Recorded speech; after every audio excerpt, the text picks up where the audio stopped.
नमस्कार, मैं हूं आपके साथ विशाल कालरा। बड़ी खबर यह है कि बीबीसी की डॉक्यूमेंट्री की स्क्रीनिंग को लेकर विवाद हो गया है। जेएनयू में आज रात को यह स्क्रीनिंग होनी थी। विवाद के बाद प्रशासन ने इसे लेकर एक एडवाइजरी जारी की है। जेएनयू प्रशासन ने यह एडवाइजरी जारी की है। स्क्रीनिंग से शांति भंग होने की आशंका है, ये इस एडवाइजरी में कहा गया है। बीबीसी की डॉक्यूमेंट्री को लेकर यह विवाद अब एक कदम और आगे बढ़ गया है। जेएनयू में आज रात इसकी स्क्रीनिंग होनी थी और इस विवाद के बाद प्रशासन को एडवाइजरी जारी करनी पड़ी है। जेएनयू प्रशासन ने यह एडवाइजरी जारी की है। स्क्रीनिंग से शांति भंग होने की आशंका है। यूनिवर्सिटी कैंपस में शांति भंग होने की आशंका जाहिर की गई है। जेएनयू कैंपस में स्क्रीनिंग को लेकर पर्चे भी बांटे गए हैं। गुजरात दंगों पर बनी यह बीबीसी की डॉक्यूमेंट्री, छात्र संघ अध्यक्ष ने इसके पोस्टर को शेयर किया है।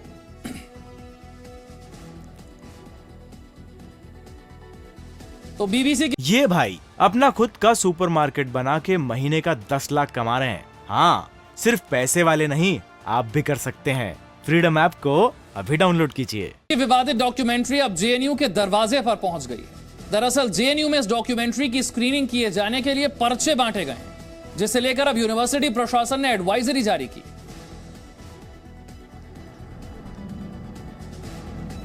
बीबीसी की विवादित documentary India the Modi question को देश भर के सोशल मीडिया प्लेटफॉर्म पर बैन होने के बाद भी इस पर विवाद थमा नहीं है और इस बार विवाद की तार जेएनयू से जुड़ रहा है।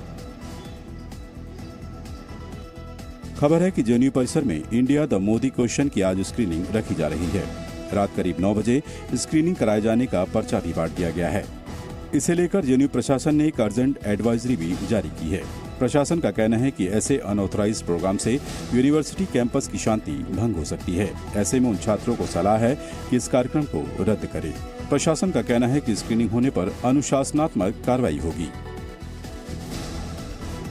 गौरतलब है कि हाल ही में भारत में बीबीसी की डॉक्यूमेंट्री पर रोक लगा दी गई है। ऐसे में आशंका है कि जेएनयू के वामपंथी छात्र संघ के लोग डॉक्यूमेंट्री जबरन कैंपस में दिखा सकते हैं। ऐसे में जेएनयू परिसर में सुरक्षा और कड़ी की जा सकती है। ब्रिटिश न्यूज सर्विस बीबीसी की एक डॉक्यूमेंट्री पर यह विवाद हुआ है। डॉक्यूमेंट्री पर भारत विरोधी एजेंडा फैलाने का आरोप लगाकर जहां एक ओर भारत सरकार ने इसे बैन कर दिया है, दूसरी तरफ कुछ गुट हैं जो कि इस विवादित डॉक्यूमेंट्री की स्क्रीनिंग को कराना चाहते हैं। जहां एक तरफ आज जेएनयू में इस विवादित डॉक्यूमेंट्री की स्क्रीनिंग होनी थी, जिसे लेकर यूनिवर्सिटी प्रशासन ने एडवाइजरी जारी की है, वहीं दूसरी तरफ हैदराबाद की सेंट्रल यूनिवर्सिटी में भी इसकी स्क्रीनिंग की जा चुकी है। अब सवाल यह है कि बैन के बावजूद भारत विरोधी एजेंडा फैलाने वाली इस डॉक्यूमेंट्री को दिखाने की जिद कौन कर रहा है और इस जिद के पीछे की वजह क्या है।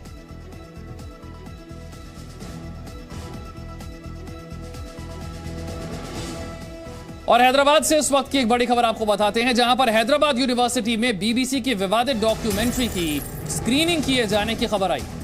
खबर यह है कि हैदराबाद सेंट्रल यूनिवर्सिटी के कैंपस में छात्रों के एक गुट ने इस विवादित डॉक्यूमेंट्री की स्क्रीनिंग की है। हालांकि पुलिस का कहना है कि अभी तक इसके लेकर कोई शिकायत नहीं मिली। तो जेएनयू में तो स्क्रीनिंग होनी है, हैदराबाद की यूनिवर्सिटी में स्क्रीनिंग हो चुकी है। इस विवादित डॉक्यूमेंट्री की स्क्रीनिंग हो चुकी है हैदराबाद की यूनिवर्सिटी में।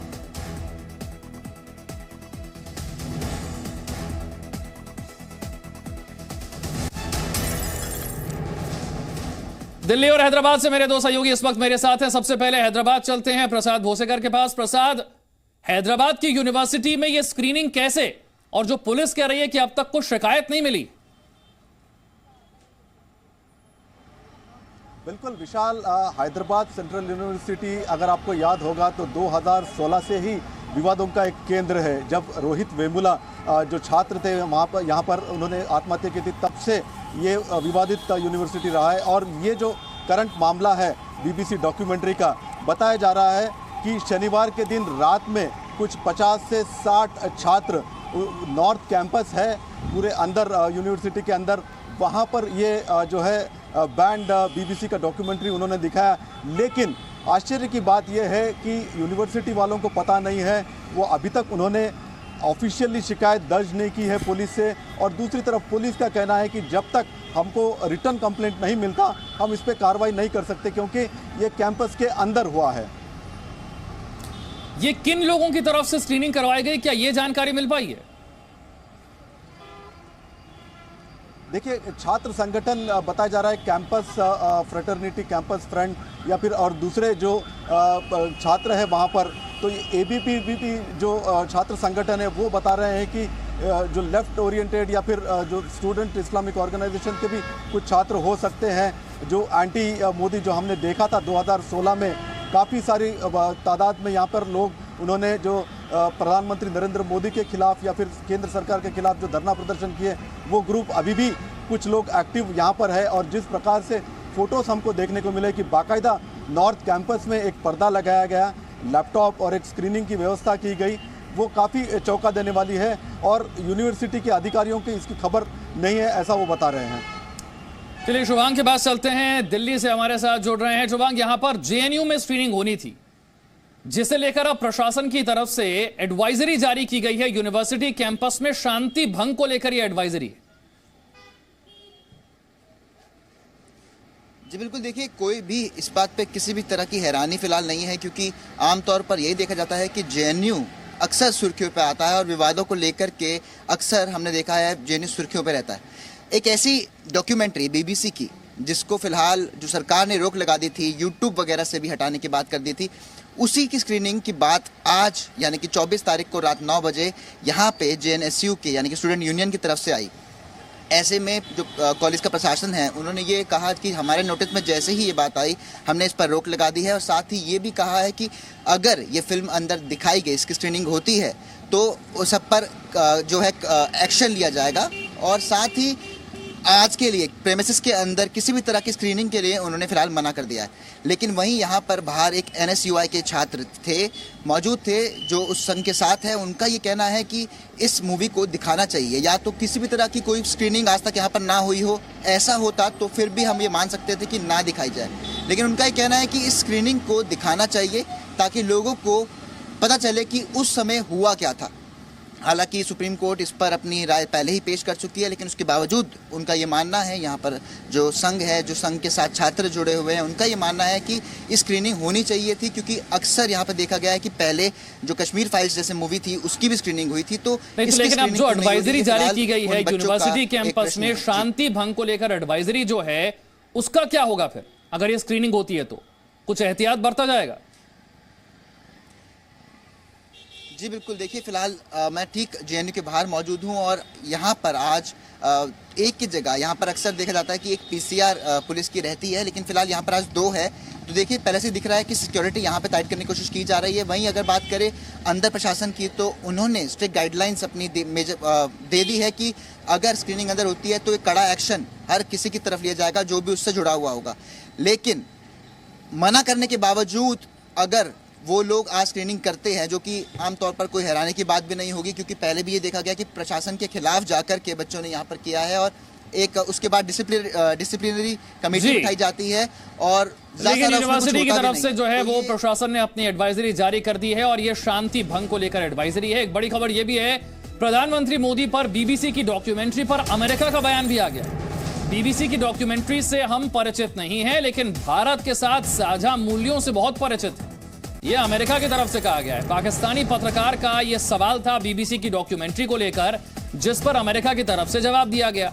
यह कहा गया कि अमेरिका और भारत के बीच घनिष्ठ राजनीतिक, आर्थिक और असाधारण रूप से गहरे लोगों के बीच संबंध है। यह नेड प्राइस की तरफ से कहा गया है। US डिपार्टमेंट ऑफ स्टेट के जो प्रवक्ता हैं, उनकी तरफ से, नेड प्राइस की तरफ से कहा गया है कि लोगों के बीच यहां बड़े गहरे संबंध हैं भारत और अमेरिका के बीच, और भारत और अमेरिका के बीच घनिष्ठ राजनीतिक और आर्थिक संबंध भी हैं। तो हम डॉक्यूमेंट्री से तो परिचित नहीं है, लेकिन भारत के साथ जो संबंध अमेरिका का है उससे हम परिचित हैं, जो साझा मूल्य हैं उससे बहुत परिचित हैं।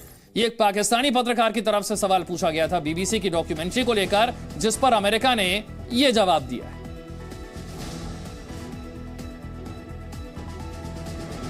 BBC की डॉक्यूमेंट्री जो कि 2 पार्ट में है, जिसका पहला पार्ट 17 जनवरी को सामने आया था, जिस पर केंद्र सरकार ने बैन लगा दिया है, उसे ब्लॉक कर दिया है। BBC की विवादित डॉक्यूमेंट्री पर किरेन रिजिजू की तरफ से भी ट्वीट आया है। उन्होंने कहा कि कुछ लोगों के लिए गोरे शासक अब भी मालिक हैं, जिनका भारत पर फैसला अंतिम फैसला, न कि भारत के सर्वोच्च न्यायालय का फैसला या फिर भारत के लोगों की इच्छा। यानी कि किरेन रिजिजू कहना चाह रहे हैं कि भारत के सुप्रीम कोर्ट से भी ऊपर कुछ लोग गोरे लोगों को अब भी समझते हैं।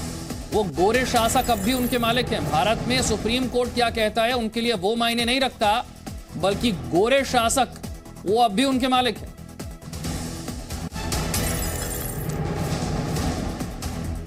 विवादित डॉक्यूमेंट्री को लेकर किरेन रिजिजू की तरफ से यह बयान आया है। उन्होंने कहा है कि कुछ लोग बीबीसी को सुप्रीम कोर्ट से भी ऊपर मानते हैं।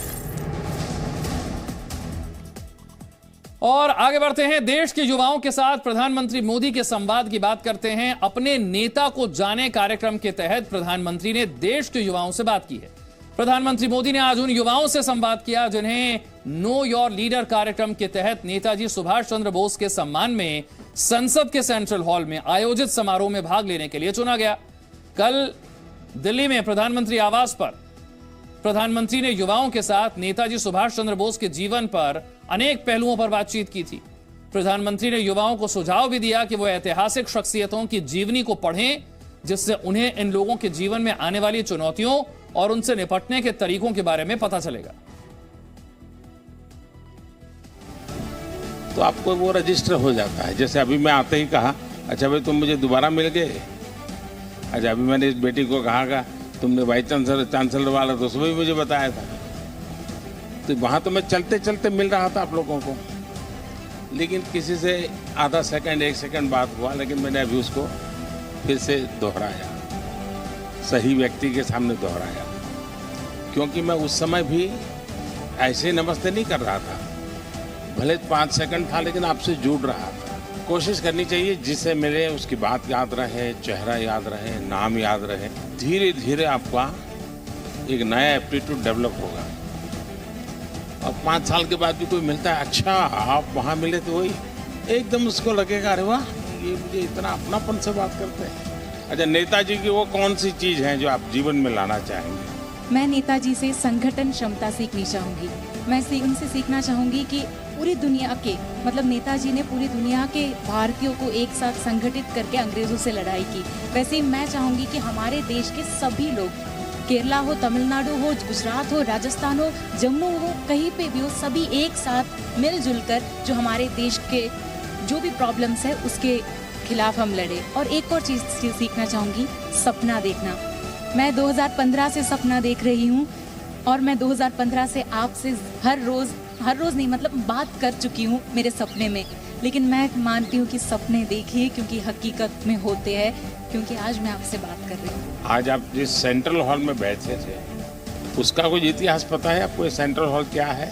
When I entered that hall, I got that goosebumps because the Constitution Assembly met in that hall. Being a law person from the law background, I had that opportunity to sit in that hall and see the whole surroundings, and it was a great experience for me. आपको मालूम है आप जिस chair पे बैठे थे वहाँ देश के कोई न कोई महापुरुष बैठे थे जो संविधान बना के गए। उस जगह पे आज आप बैठे थे, फील कर रहे थे आप?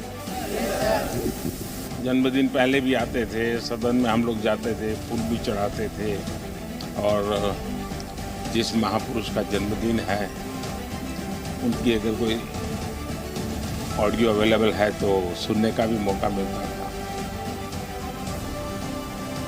लेकिन एक 5-25 लोग हम चले जाते थे। उसमें से विचार आया कि देश भर से हर महीने किसी न किसी जन्मदिन में देश भर से अगर नौजवानों को बुलाया जाए।